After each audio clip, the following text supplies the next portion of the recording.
I was driving alone that night, heading back from a visit to a friend in rural Kansas. The road was long, too straight, with miles of darkness between one small town and the next. It was already past 10 at night, and I was starting to feel the fatigue hit hard. I wasn't sleepy, just that dull exhaustion that comes from driving for hours without stopping. When I saw an old gas station by the roadside with its lights still on, I decided to pull over to use the bathroom and stretch my legs for a few minutes. The place looked frozen in time. Old pumps, peeling paint, and a small store with fogged-up windows. I parked near the entrance and noticed there were no other cars fueling, just an old vehicle parked off to the side, a bit away, with no one inside. I went into the station with that strong smell of fuel mixed with stale coffee. The attendant was standing behind the counter, watching me even before I said anything.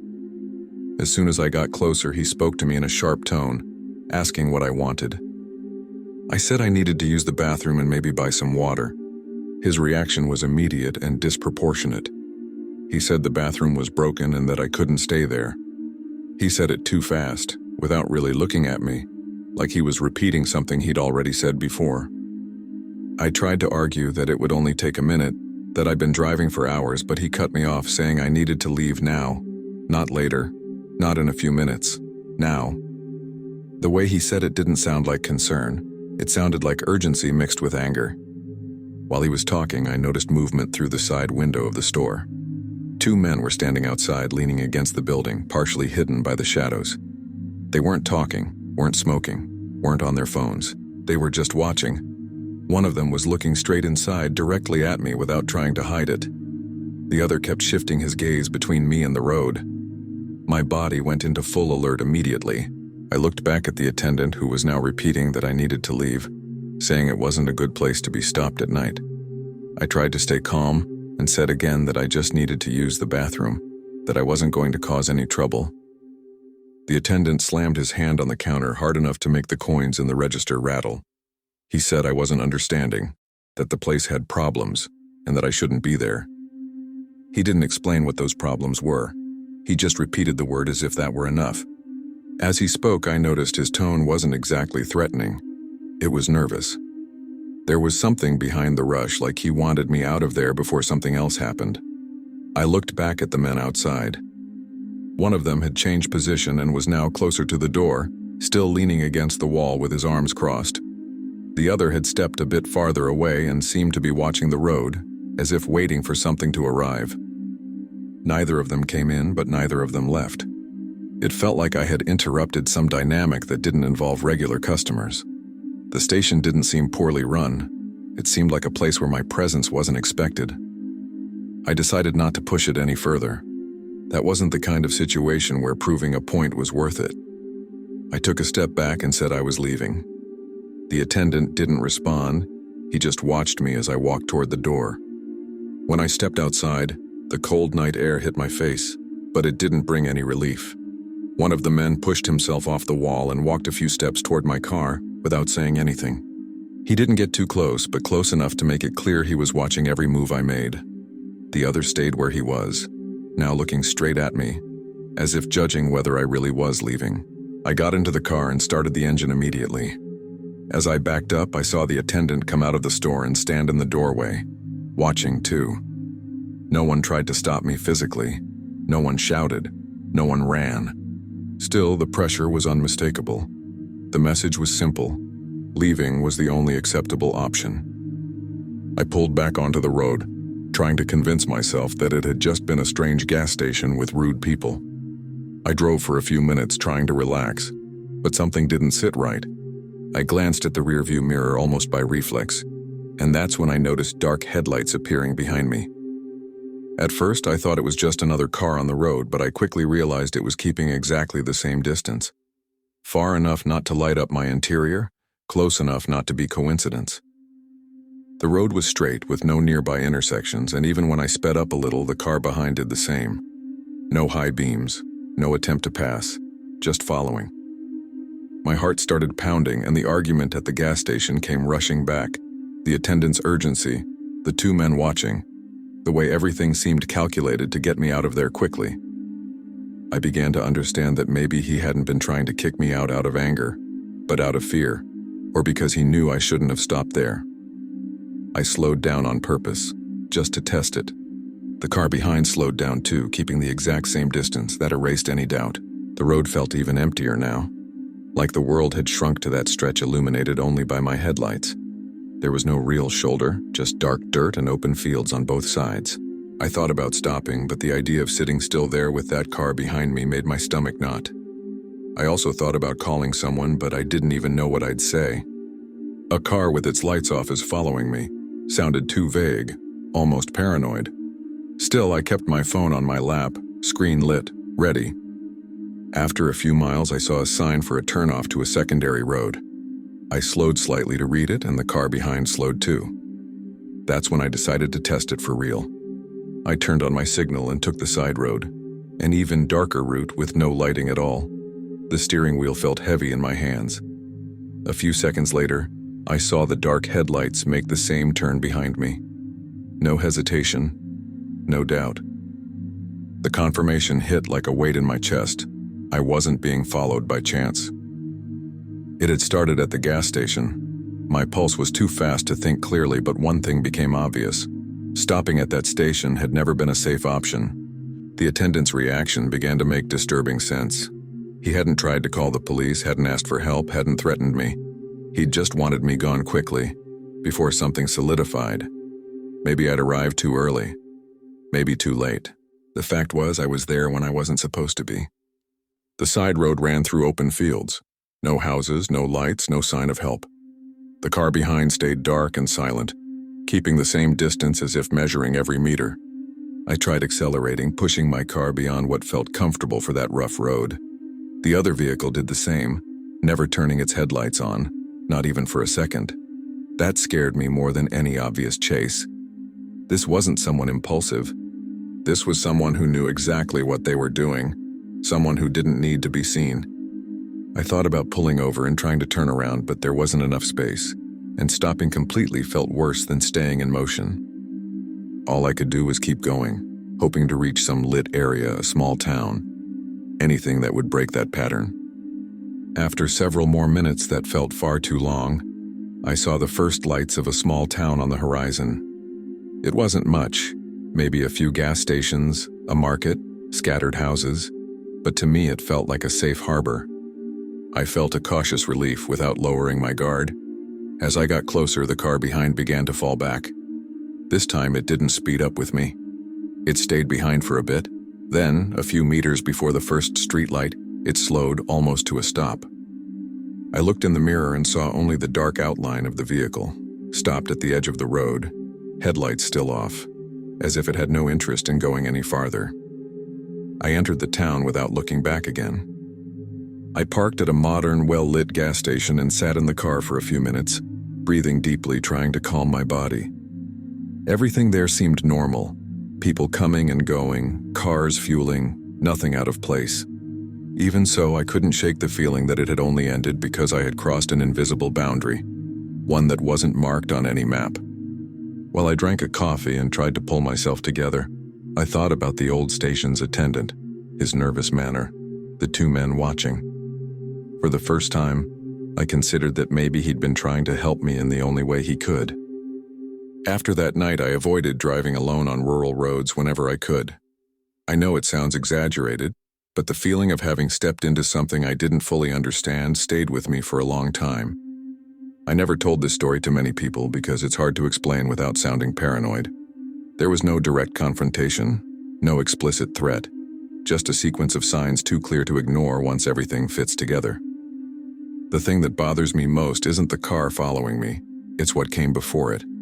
The station was open, the lights were on, it looked like a normal place to stop, and yet my presence there triggered an immediate, almost coordinated reaction.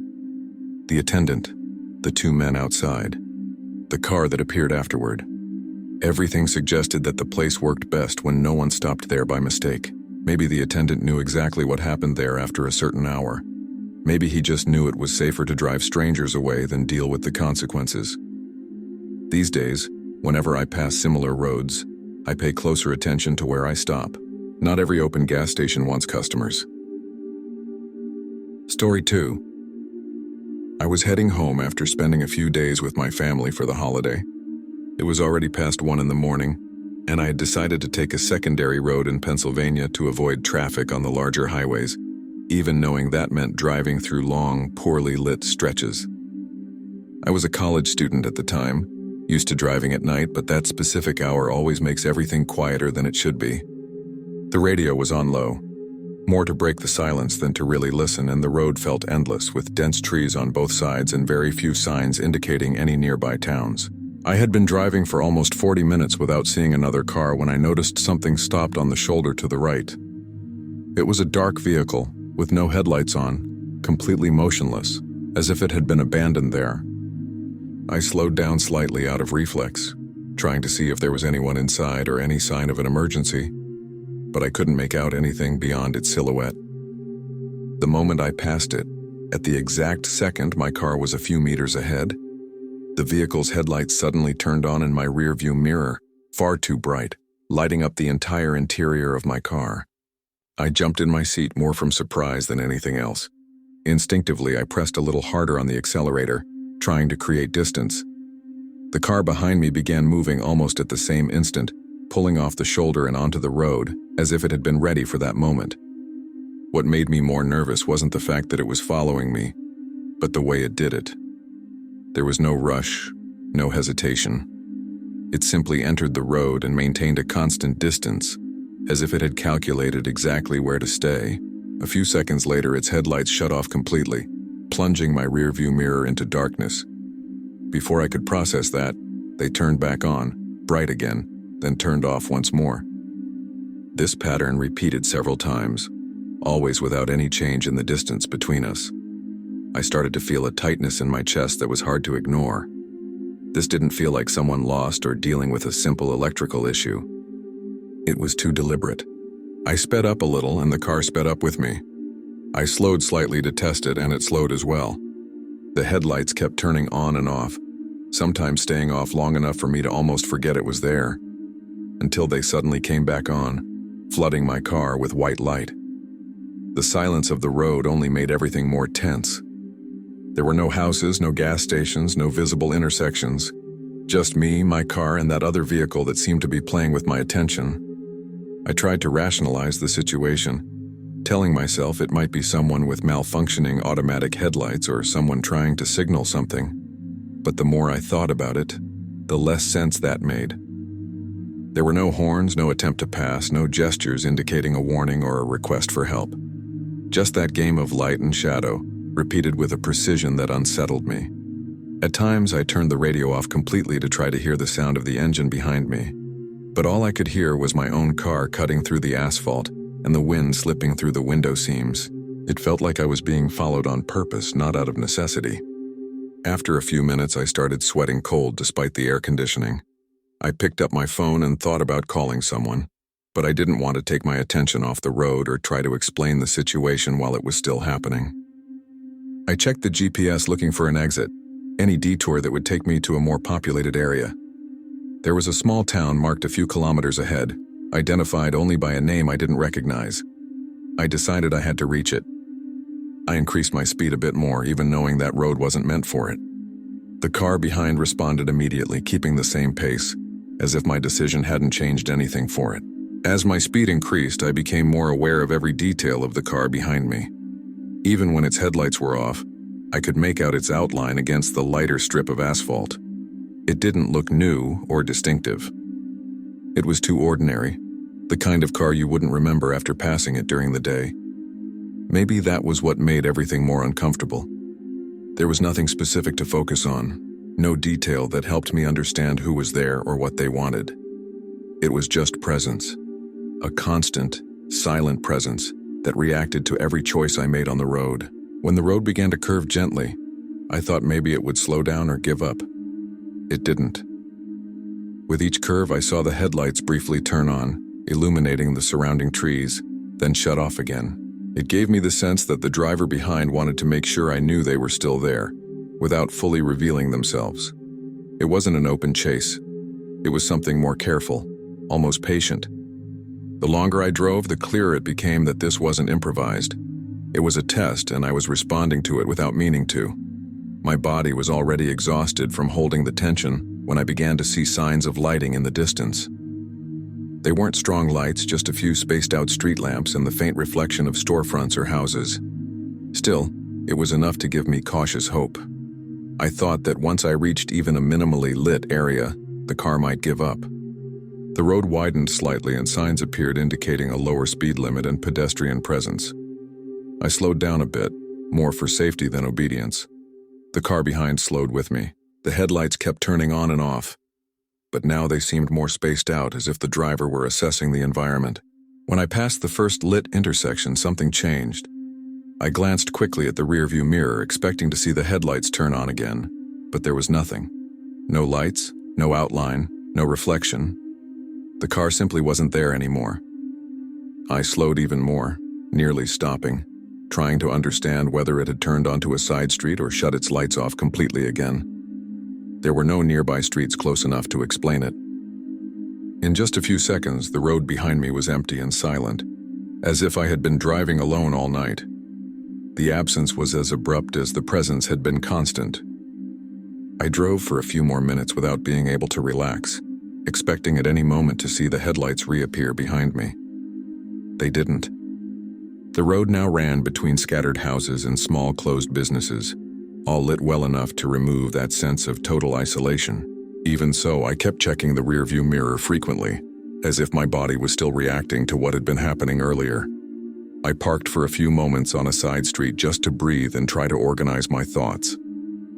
The silence there was different, more normal, broken by the distant sound of a television or a car passing on another street. Nothing suggested that anyone was watching me at that moment. When I started driving again, the image of the car parked on the shoulder wouldn't leave my mind. It hadn't appeared by chance.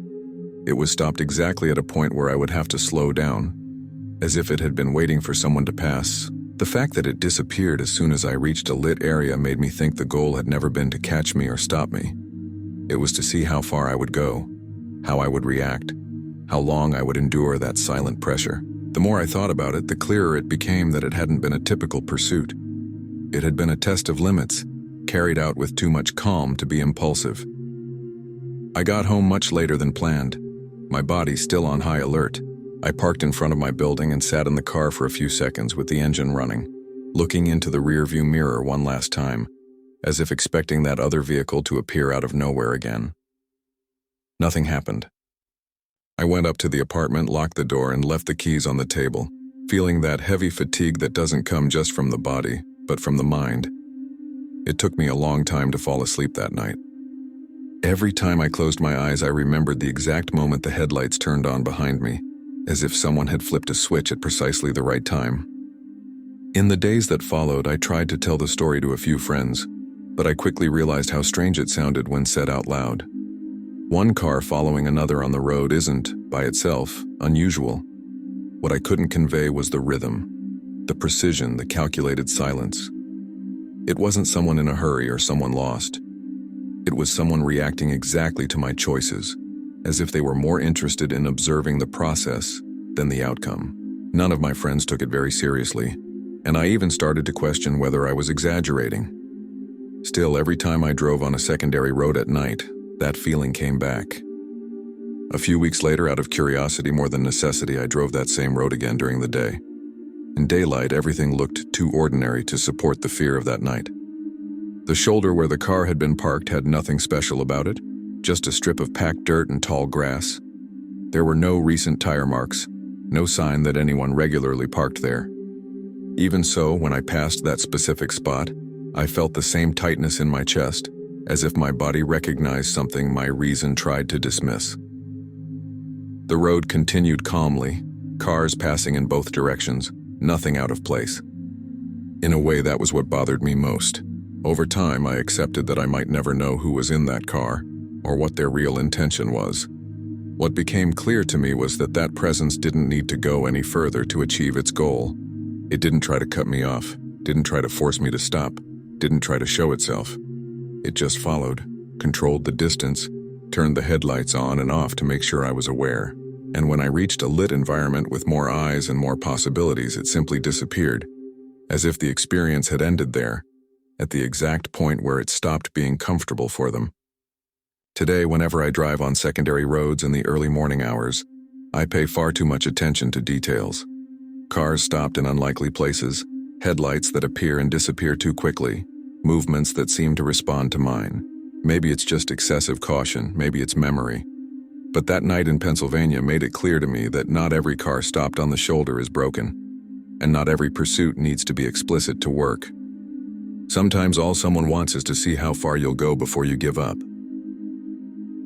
Story 3.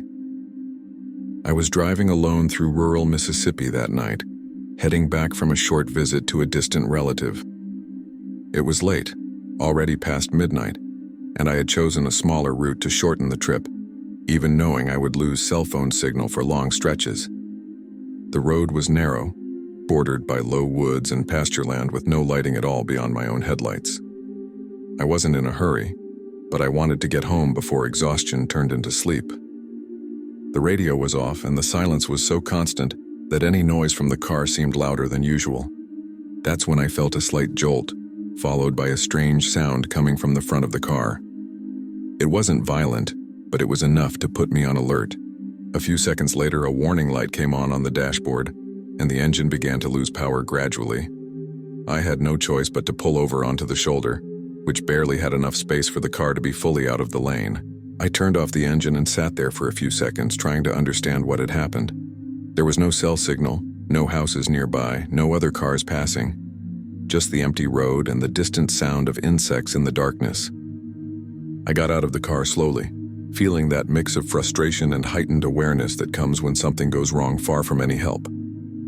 I opened the hood even though I didn't understand much about mechanics, more out of reflex than any real hope of fixing something there. The phone flashlight barely illuminated anything, and the beam shook along with my hand. Everything looked normal at first glance, at least to someone who doesn't know enough to identify serious problems.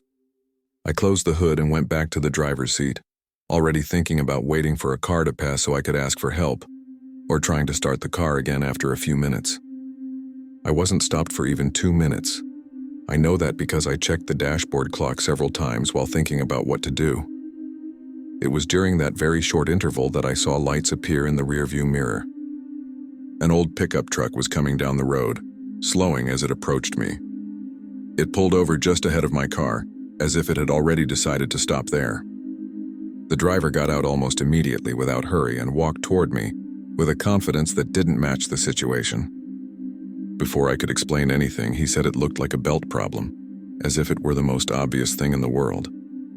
That immediately struck me as strange. I asked how he could know that without even looking at the car, and he gave a quick half smile and said you could tell from far away when it was that kind of issue. That didn't make much sense. I hadn't heard a loud noise or a clear belt squeal, just a loss of power and a dashboard warning. He moved closer to the hood as if he were going to open it, saying he had seen that happen many times on that road. The way he talked about the road, as if it were too specific a place, made me uncomfortable. He didn't seem like someone passing by at random. He seemed like someone used to stopping right there. I told him I appreciated it, but I preferred to try starting the car again on my own. He didn't like the answer. He didn't become aggressive, but his tone changed. He said it wasn't a good place to be stopped at night, that I could end up causing an accident, that he just wanted to help. As he spoke, he kept looking past me, toward the dark road, more than at the car itself. That made me turn my head instinctively, thinking another vehicle was coming. There was nothing at that moment. When I looked back at him, I realized he was closer than before, too close for someone who just wanted to help. I felt a strong urge to end the interaction quickly. I said again that I was going to try starting the car and that if it didn't work, I'd wait until morning or until another car passed. He sighed deeply, like someone losing patience, and commented that I didn't need to be suspicious, that no one passed through that stretch very often. The sentence sounded wrong immediately. If no one passed through often, how had he appeared so quickly? Before I could respond, he walked around my car and stood by the passenger side, looking inside as if evaluating something. He didn't try to open the door, but the proximity was enough to put me on full alert. I got back into the driver's seat and turned the key, hoping the car would start. The engine took a little longer than normal, but it did start. The sound was weak and uneven, but it was running. The relief was immediate, almost physical. I said I was going to drive to the next lit area and thanked him quickly while putting on my seatbelt. The man took a step back but didn't move away completely. That was when I saw in the rearview mirror another pair of headlights appear on the road behind me. Another pickup truck, coming far too slowly to be a coincidence. As soon as I noticed the headlights behind me, my stomach tightened. The second truck was moving at the same controlled speed as the first, unhurried as if it knew exactly where it was going to stop. The man in front of me noticed my reaction immediately and looked back as well. He didn't seem surprised. On the contrary, he nodded slightly, like someone confirming something expected. He commented almost casually that road always brings people together when someone breaks down. The way he said it sounded rehearsed. It didn't feel like a random observation. It felt like a ready-made explanation used before. The combination of the two vehicles appearing in sequence on that isolated signal-less stretch made the situation go from merely strange to clearly wrong. I didn't wait any longer. I put the car in gear and started pulling away slowly, afraid the engine might die again if I accelerated too much. The man stepped back a few paces but kept watching as I drove off. In the rearview mirror, I saw the first pickup remain stopped for a few seconds while the second slowed behind me. As soon as I gained some distance, the pickup behind pulled fully onto the road and began following me. The one in front did the same shortly after. They weren't tailgating, but they maintained a coordinated distance as if they didn't want to lose me, but also didn't want to draw attention. The road remained empty, and now I was sure that help hadn't appeared by chance. I drove with my entire body tense, trying to keep a steady speed so as not to strain the car, but also without giving them room to get too close. In the rearview mirror, I could clearly see both vehicles behind me, slightly spaced apart, occupying positions that seemed deliberate. Neither used high beams, neither tried to pass, neither honked. It was a silent, controlled presence that reacted to my movements without imposing itself directly. The road ran straight for long stretches, which only made the feeling of exposure worse. There was nowhere to turn, no visible exits, no wide shoulders where I could safely stop. At one point, I tried to accelerate a little more, even afraid the engine might fail. Both pickups accelerated together. There was no delay, no confusion. It was too automatic. That eliminated any remaining doubt that I was imagining things.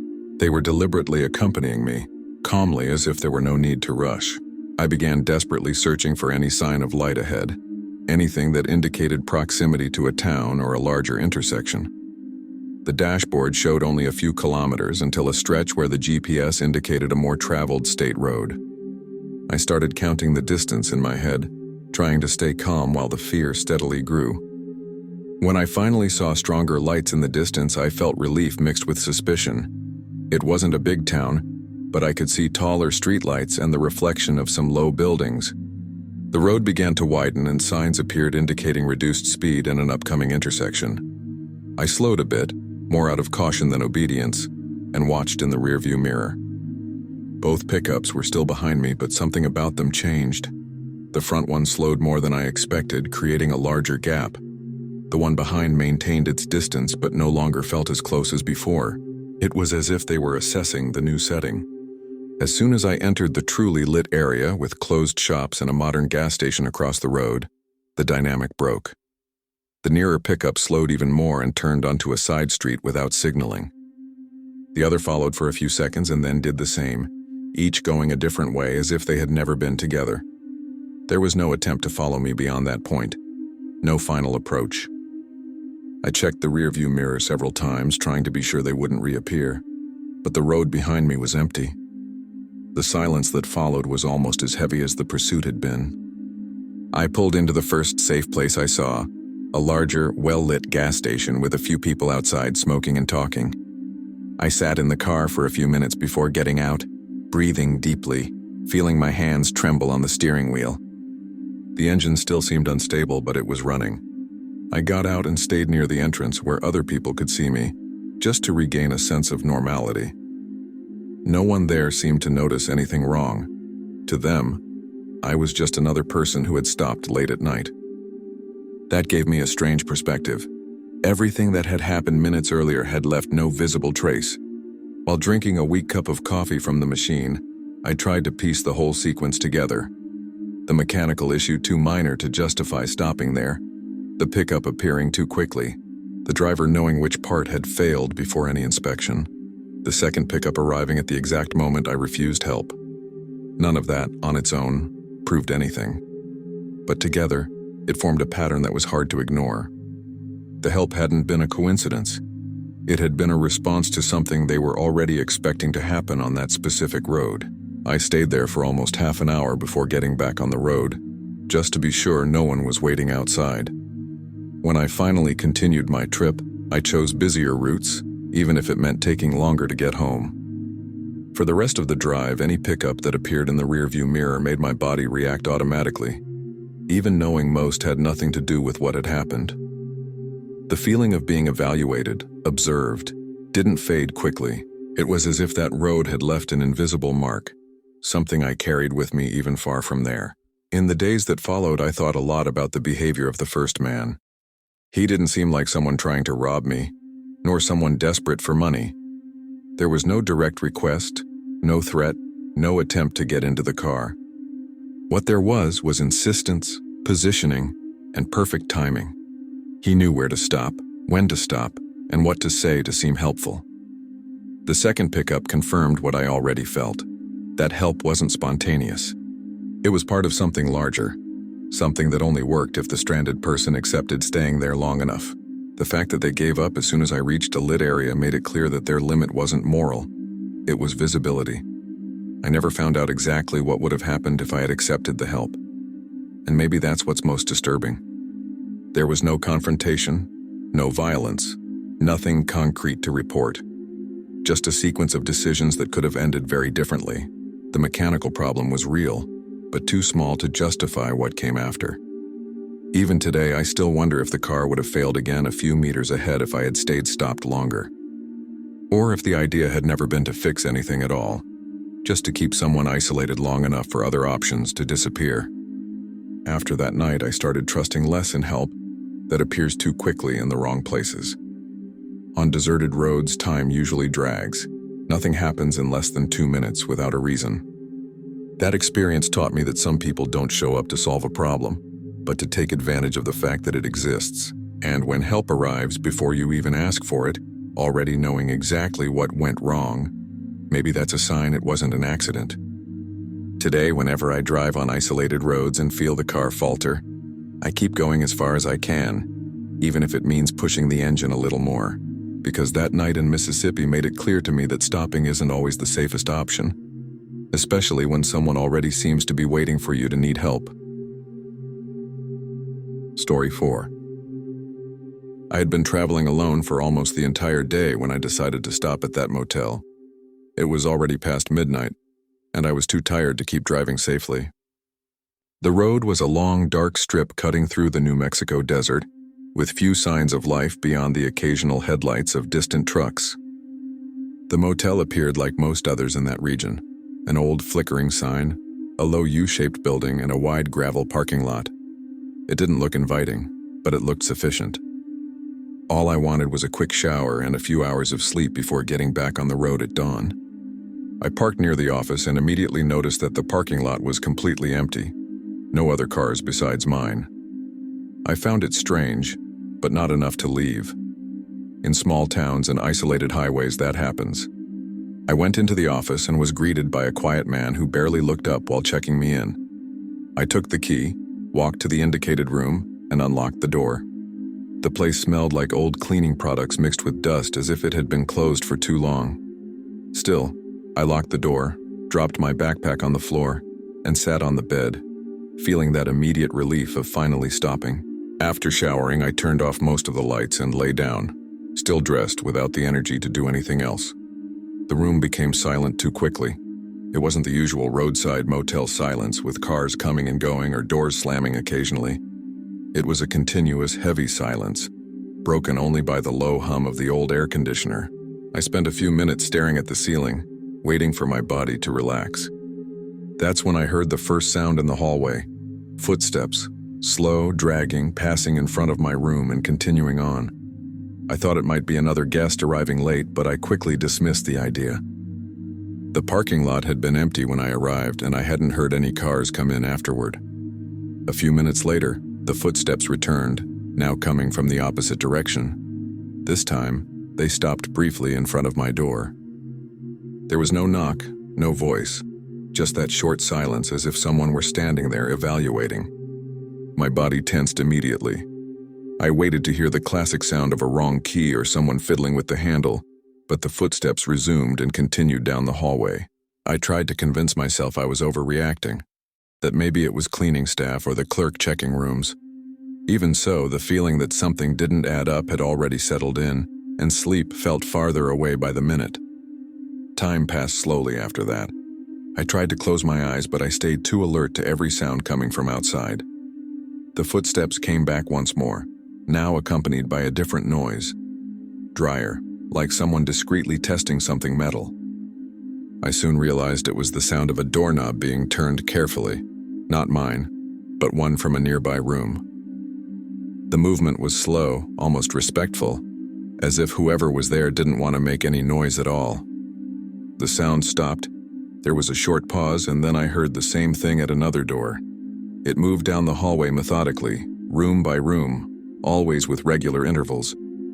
I slowly got out of bed and moved closer to the curtain without touching it. Through the gap, I could see the faint reflection of the motel's exterior lights, and for a second, a shadow passed over the fabric, too close to my window. I didn't see a face or a defined shape, just the outline of someone walking close to the doors. The strangest part was that there was no sound of conversation, no indication of more than one person at a time. Everything suggested someone moving alone, calmly as if they had all the time in the world. I went back to bed with my heart racing, trying to decide if there could still be a normal explanation. I lay there motionless, counting the seconds between one sound and another. The sequence repeated once more, now closer. I clearly heard the doorknob of the room next to mine being tested carefully, followed by a slight push on the door, as if someone were confirming it was truly locked. After that, silence. Far too long. My whole body was tense, and I realized I had been holding my breath without noticing. A few moments later, I heard footsteps again, but this time they stopped exactly in front of my room. There was no immediate attempt at the door. Just a presence standing there on the other side, as if the person were listening. What made me more nervous was realizing there were no other sounds at all. No doors actually opening, no guests complaining, no cars arriving or leaving. The motel remained empty and silent, as if I were the only one there, at least officially.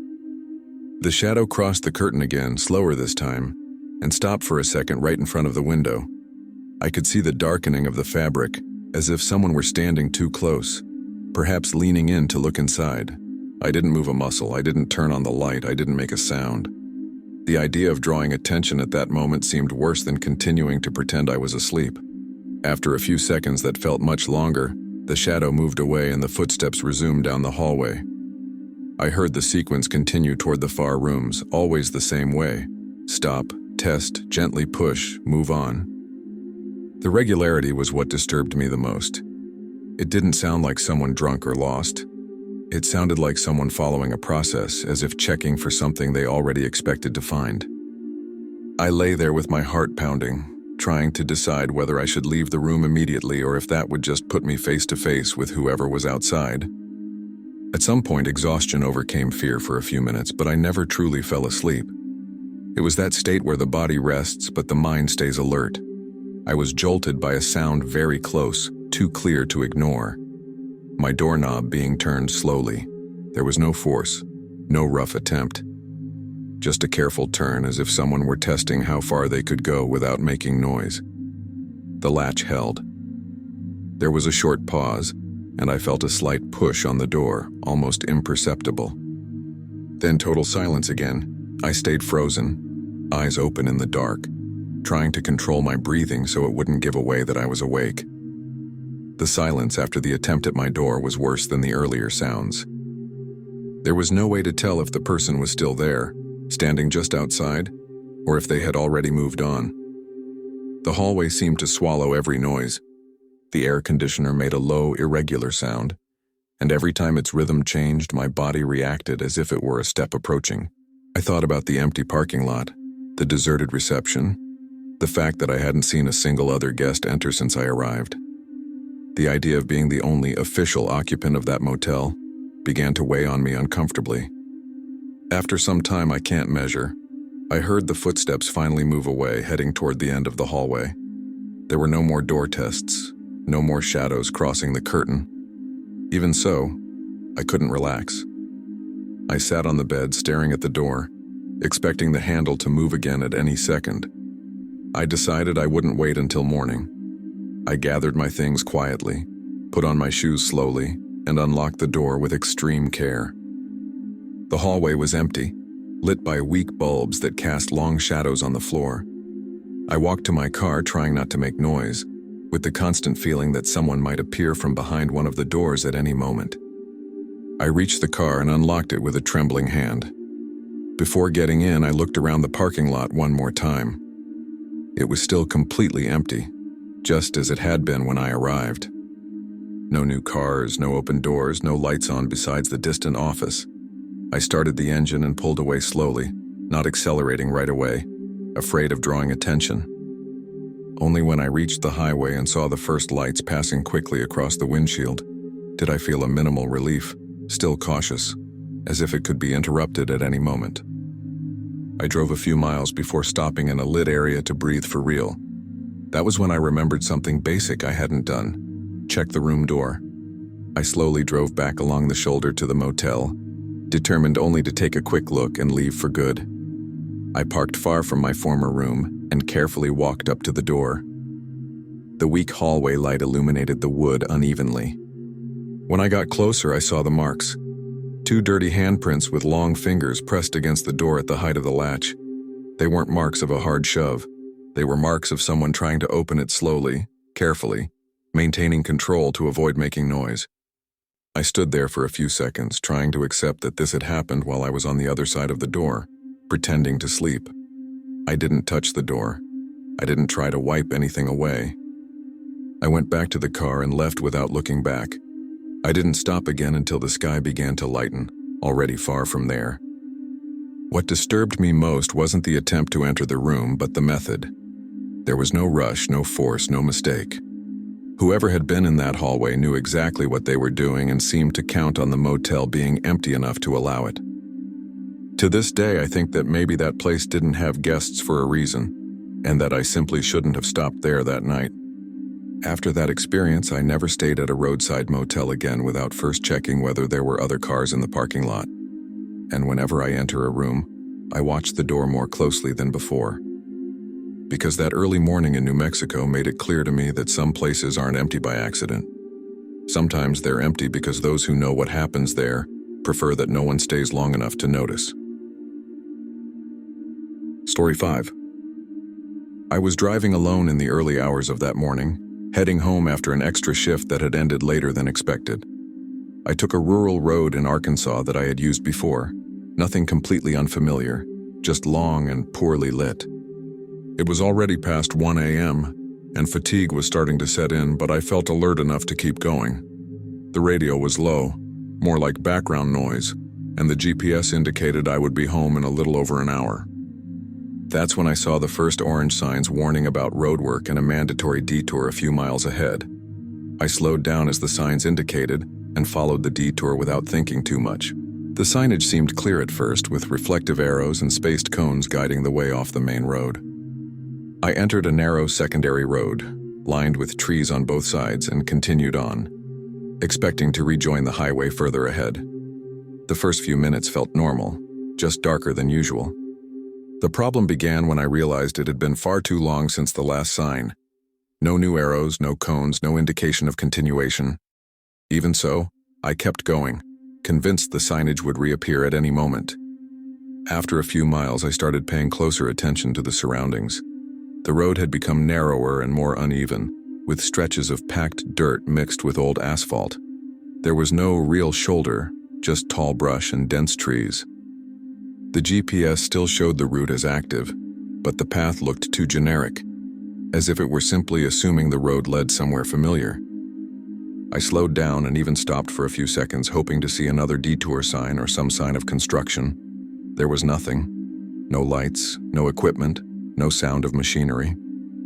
Just darkness and the beam of my headlights illuminating a path that felt increasingly unofficial. That's when I noticed a car appear behind me. It showed up suddenly in the rearview mirror, headlights on, maintaining an exact distance, neither too close nor far enough to seem casual. At first, it actually brought a bit of relief. I thought it might be another driver just as lost as I was, someone who had followed the wrong detour too. I kept driving, expecting it to approach or try to pass at some point. It didn't. It simply kept the same fixed distance, curve after curve, as if locked to my pace. The more I slowed to test it, the more it slowed as well, never breaking that calculated space between us. The presence of that car completely changed how I perceived the detour. Before, the fear was being lost. Now it was being exactly where someone wanted me to be.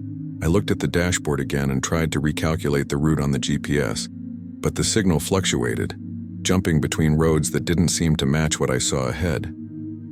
I decided to slow down once more, almost to a stop, to see if the car behind would do anything different. It slowed as well, maintaining the same precise distance, as if connected to my pedal. It didn't honk, didn't flash headlights, didn't attempt any communication. That made it clear it wasn't someone trying to get somewhere. It was someone following me. I continued for a few more minutes that felt far too long. The detour signs hadn't just become rare, they had disappeared completely. There was no longer any indication of construction, no recent markings on the asphalt, nothing to justify my being there. The road looked old and little used, with branches encroaching onto the pavement. I felt a tightness in my chest that was hard to ignore. The idea of turning around crossed my mind, but there was barely any space to maneuver, and I didn't like the idea of stopping completely with that car right behind me. Still, I knew continuing forward wasn't taking me back to the main road. I decided to try to turn back as soon as I found a slightly wider stretch of road where the brush looked less dense. I slowed way down and started turning the wheel to the left, attempting a multi-point turn. That's when the car behind reacted differently for the first time. It accelerated slightly and moved forward a few yards, positioning itself to block exactly the space I needed to complete the turn. It didn't make contact, didn't honk, didn't make any abrupt move. It simply occupied the spot as if it had anticipated the attempt. My heart started racing immediately. That made it clear this wasn't a coincidence or another lost driver. Someone was actively preventing me from leaving. I sat there for a few seconds with the wheel still turned, trying to think quickly. The car behind kept its engine running, headlights pointed directly at mine, lighting up the interior of my vehicle in an uncomfortable way. There was no visible face, just the dark silhouette of someone seated behind the wheel. The road around me felt like it had shrunk, as if the brush had closed in even more. I put the car back in gear and continued forward, feeling a mix of fear and anger at having been led there. The only certainty I had at that moment was that stopping or trying to negotiate wasn't an option. I needed to get out of that place on my own, even if it meant damaging the car. I drove a bit farther, my heart pounding so hard it seemed to drown out the engine noise. The road ahead showed no sign of an exit, just more tight curves and dense vegetation. I glanced to the sides and noticed that in some spots the brush was lower, mixed with patches of loose dirt and thin shrubs. It didn't look like a road, but it looked passable. I slowed slightly, pretending to look for something on the dashboard just to watch the reaction in the mirror. The car behind kept the exact same distance, as if waiting for another attempt to turn back. That confirmed every movement I made was being watched. They weren't in a hurry. They had time. I didn't. That's when I made the most instinctive decision of the night.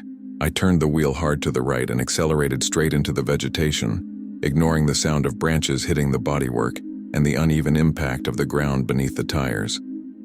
The car shook violently, and for a second I thought I might stall right there, stuck or with something broken. I didn't look back right away. I just kept my foot on the gas, trying to push through the brush far enough to get out of the road's line of sight.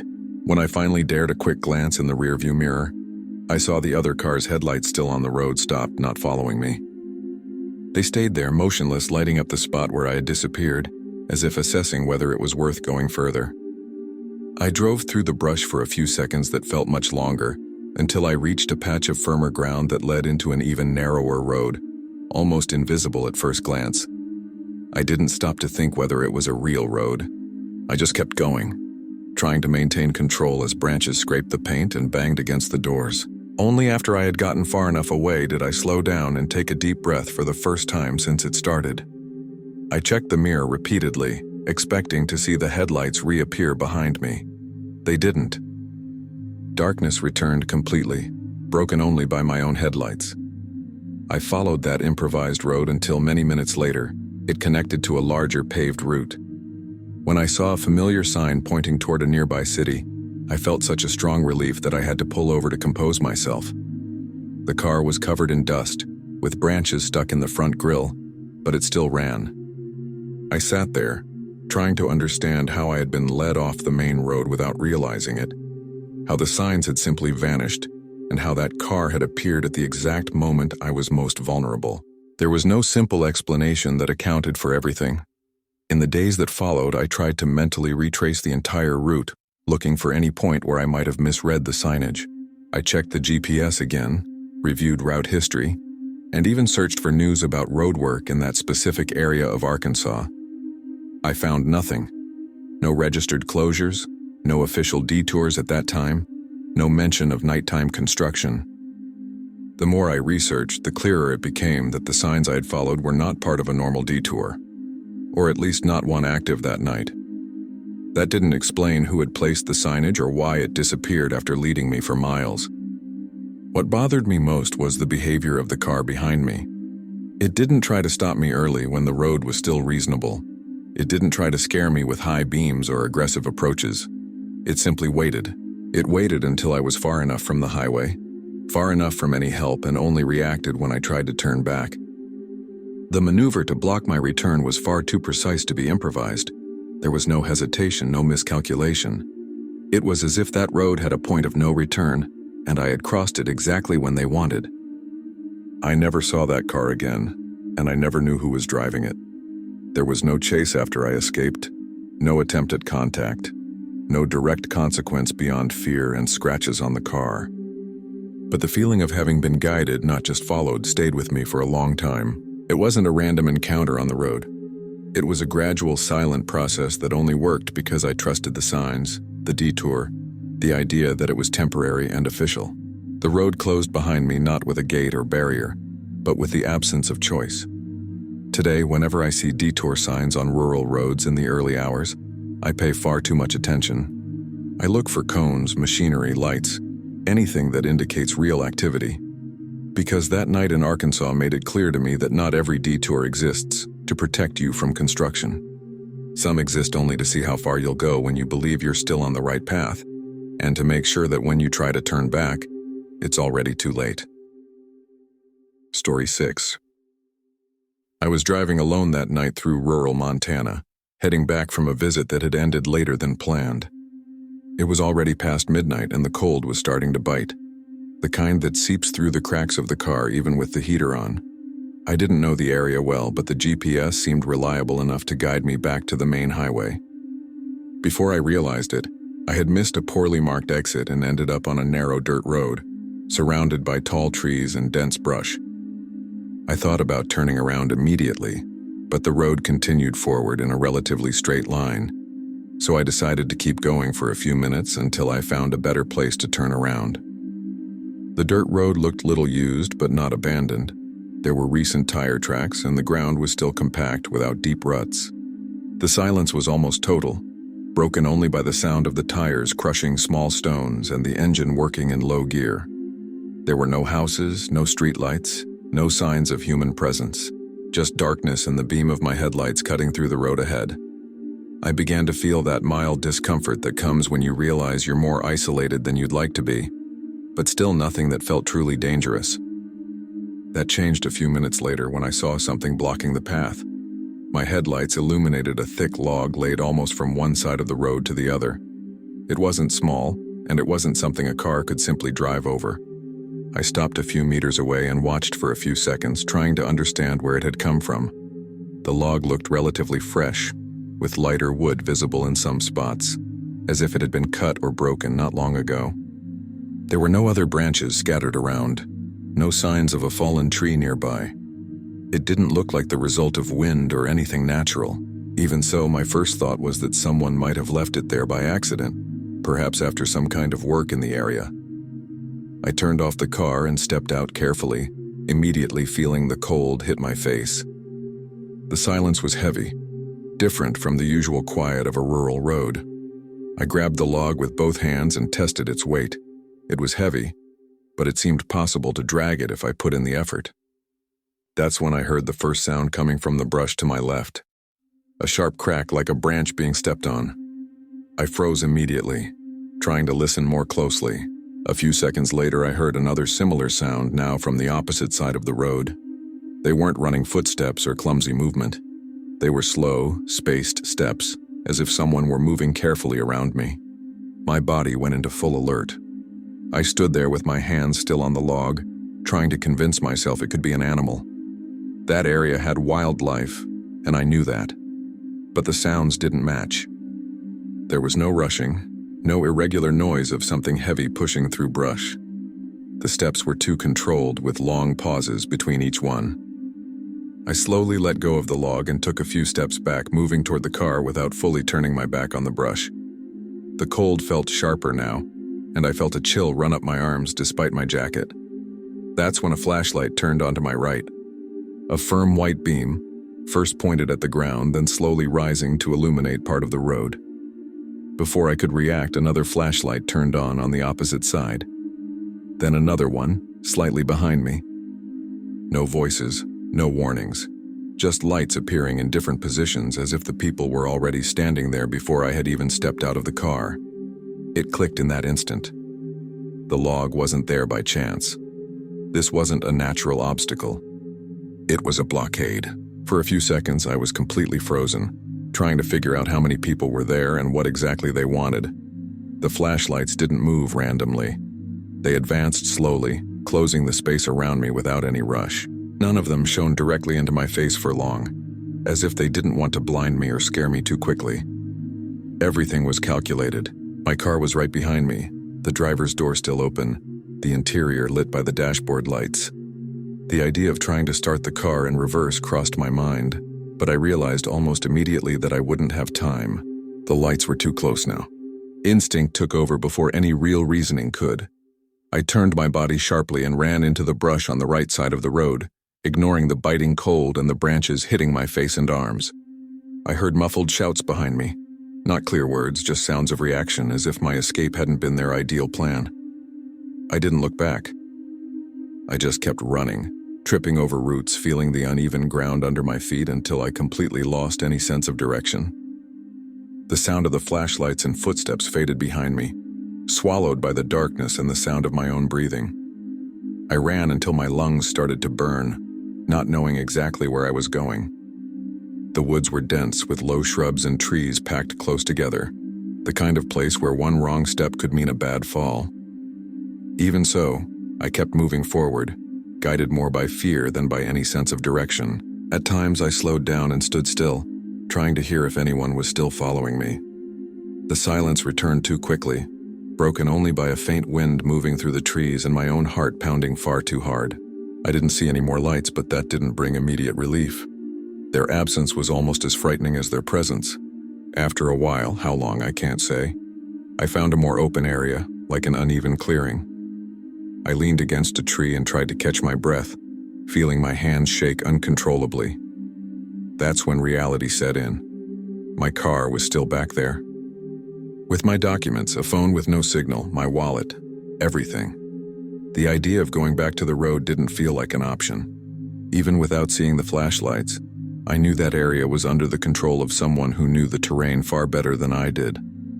I stood there for several minutes listening, trying to decide whether to keep moving through the woods or wait until dawn. I chose to move farther away from the road, even without knowing if that was the right decision. Staying too close to that blockade made me uneasy, as if someone could reappear at any moment with a flashlight pointed at me. I walked carefully, trying not to make noise, paying attention to every sound around me. The cold was becoming a real problem.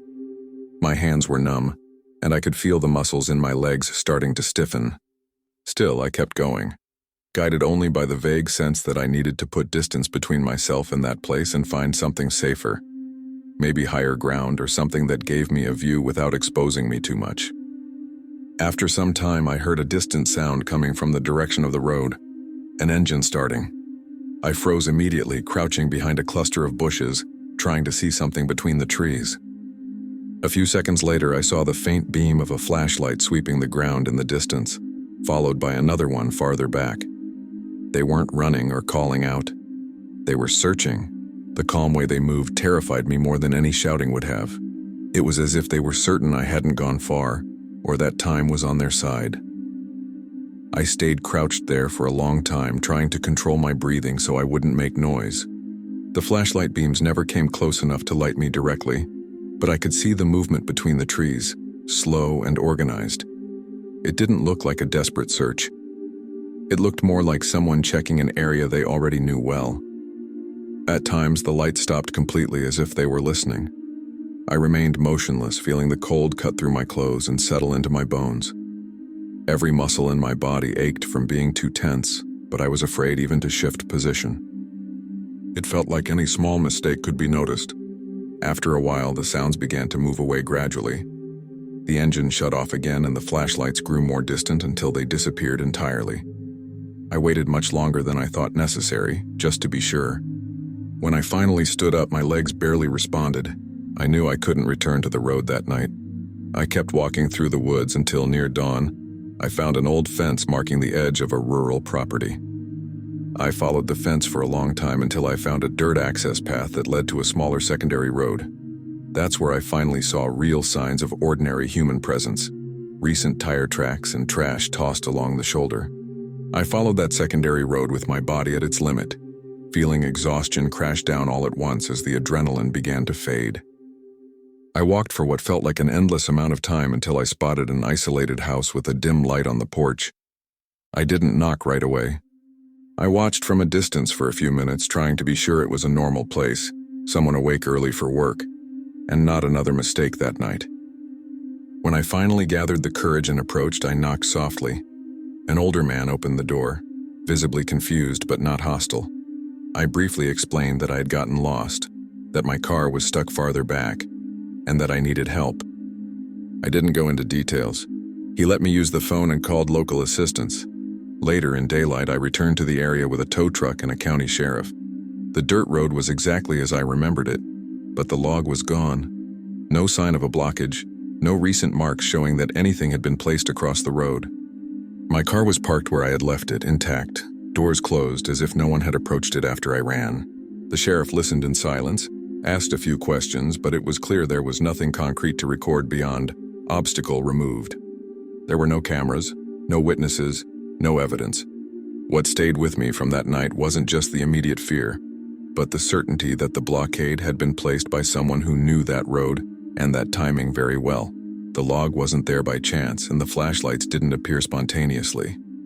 Everything suggested it had been done before, maybe many times, always waiting for someone to miss the exit and end up there by mistake. There was no rush, no direct violence, just control of space and time. If I had hesitated a few seconds longer, I might not have had the same chance to escape. After that, I started avoiding dirt roads at night whenever I can, especially in areas I don't know. I learned the hard way that some obstacles aren't there to stop you for safety, but to test how far you'll go when you believe you're still in control. That night in rural Montana made it clear to me that missing an exit can take you far beyond a wrong turn. It can put you exactly where someone was waiting for you to be. Story 7. I was driving alone through Texas that early morning, heading back from a short trip that ended up lasting longer than I wanted. It was almost 3 in the morning and I had spent hours on a long, nearly empty road, with stretches so straight they seemed endless. The sky was completely dark, with no visible moon, and the only light came from my headlights and a few scattered streetlights at specific points. I was tired but still alert, the kind of state you're in when you know you need to get home and can't afford to relax too much. The air inside the car was dry from the air conditioning, and I had that faint burning feeling in my eyes from staring at the road for too long. I didn't see many cars at that hour. Every so often a vehicle would pass in the opposite direction, quick lights, then darkness again. That's why I noticed so clearly when a truck appeared in my rearview mirror. At first, it didn't scare me. Trucks on highways in the middle of the night are common. It was coming up behind me, its headlights bright enough to lightly illuminate my interior, but it didn't seem aggressive. What was strange was that it didn't pass me. I kept a steady speed, and it stayed at exactly the same distance. When I slowed down a little to test it, it slowed down too. When I sped up slightly, it followed. It was as if it were locked into my rhythm. At first, I tried not to make much of it. I thought maybe the driver was tired like I was and preferred to keep a safe pace behind someone. Still, after about 15 minutes, I started to notice that the distance between us never changed. That's not something that happens by chance for that long. I would take my foot off the accelerator for a few seconds and the truck would do exactly the same. I would speed up just a bit, and it would match me without delay. There was no attempt to pass even when the road was completely clear for long stretches. That started to make me uncomfortable, like I was being used as a reference on purpose. After about half an hour, fatigue gave way to hyper-awareness. I wasn't listening to the radio anymore or thinking about the trip itself. All that mattered was the truck behind me. I checked the rearview mirror every few seconds, trying to catch some detail of the vehicle or the cab, but all I could see was a dark silhouette and headlights that were too perfectly aligned. The truck didn't get closer or fall back, it was just there, present, constant. The road continued straight with no visible exits, surrounded by open fields that disappeared into the darkness. The feeling was of being accompanied by someone with no sense of urgency at all. After a few more minutes like that, I started testing more deliberately. I completely lifted my foot off the accelerator, letting the car lose speed gradually. The truck did exactly the same. No closing in, no passing. On a long, empty stretch, I even slowed to almost 10 kilometers per hour below the limit. Still, it stayed there, copying every change. That ruled out any normal explanation I was still trying to cling to. It wasn't someone distracted or someone avoiding passing out of tiredness. It was someone paying too much attention. The feeling shifted from discomfort to something heavier, almost physical, as if the air inside the car had grown denser. I began thinking about stopping somewhere lit, just to break the situation. The problem was that the road felt endless. There were no gas stations, no restaurants, no towns listed on signs for miles. Just reflective lane markings and dark asphalt stretching ahead. When I finally saw a wider shoulder with a single streetlight illuminating a section of the road, I felt immediate relief. I turned on my signal and began slowing down well in advance. In the rearview mirror, I saw the truck slow down as well, keeping exactly the same distance until I came to a complete stop. I pulled over into the lit shoulder and turned off the engine, sitting in absolute silence for a few seconds. The truck did the same. It stopped directly behind me, keeping a distance that felt calculated, neither close enough to be a direct threat nor far enough to seem casual. I waited for the sound of a door opening, footsteps on the asphalt, any sign that the driver would get out to talk to me. Nothing happened. The headlight stayed on, aimed at the back of my car, lighting everything around me. The truck's cab remained too dark for me to see anyone inside. That gave me a strange feeling, like I was being watched without being able to confirm by whom. I grabbed my phone out of reflex, but there wasn't much signal there. The screen lit up my hands, which were shaking slightly, something I only noticed in that moment. I thought about getting out of the car, but the idea of standing outside exposed with that truck parked behind me felt wrong. I also considered starting the car and leaving immediately, but I was afraid that might be exactly what the other driver was waiting for. The silence dragged on far too long. No horn, no gesture, no attempt at communication, just the presence of the truck, motionless, as if it were waiting for me to make the first move. I sat there for a few minutes that felt much longer, trying to decide what to do without acting on impulse. The truck didn't turn off its engine. I could hear the low, steady rumble behind me, mixed with the distant sound of wind along the shoulder. At no point did the headlights flicker or dim. It was as if the driver wanted to make sure I knew he was still there, watching. I checked the interior mirror and then the side mirror, trying to spot any movement inside the cab. I saw nothing but darkness. That made me think there might be more than one person in there. or that the driver was simply sitting still, observing, with no intention of revealing himself. After a while, I started to feel that staying stopped was worse than leaving. I started the engine slowly, trying not to make any sudden movements. I waited a few seconds, watching the rearview mirror. The truck stayed put, but as soon as I pulled back onto the road and started moving, it did the same. It merged in behind me with the same calm as before, resuming exactly the same distance. That confirmed something I already suspected. Stopping hadn't broken the situation. It had only shown that he was willing to follow whatever decision I made, including standing still in the middle of the night. I got back on the road with the feeling that I had just confirmed something I didn't want to accept. The truck wasn't there by chance or convenience. It was reacting to me, not to the road. I tried changing my speed again, this time more abruptly, accelerating a bit beyond what felt comfortable for a few seconds. The truck accelerated with me, with no noticeable delay. I slowed again, and it slowed too. The synchronization was too perfect to be coincidence. I was no longer thinking about getting home. I was thinking about how to get out of that situation without triggering something worse. A few kilometers later, I saw a sign indicating a small town just a few minutes ahead. That gave me real hope for the first time. The road began to have more lighting. Closer streetlights and some low buildings appeared in the distance. I deliberately slowed down, wanting to reach it in a controlled way. In the rearview mirror, I saw the truck maintain the same distance up to the first intersections.